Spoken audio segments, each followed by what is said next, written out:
आता हे कांदा थोडासा असा सोनेरी झालेला आहे, भाजलाय कांदा. त्याच्यामध्ये थोडंसं हे टाकायचं, कोथिंबीर आणि लसणाची पेस्ट केलेली होती मी, ते टाकली.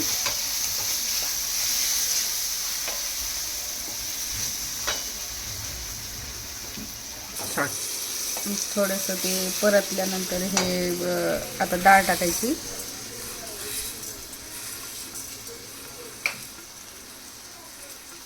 डाळ थोडी हलवून घ्यायची आणि त्याच्यामध्ये हे सगळं टाकायचं. नंतर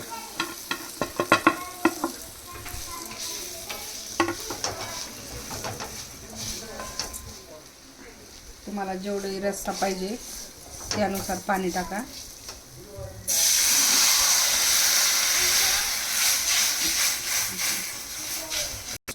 मी अर्ध्या वाटी डाळीला 1.5 ग्लास पाणी टाकलंय, कारण हे डाळ भिजवलेली नाही, त्यामुळं शिजायला थोडंसं जास्त पाणी लागतं.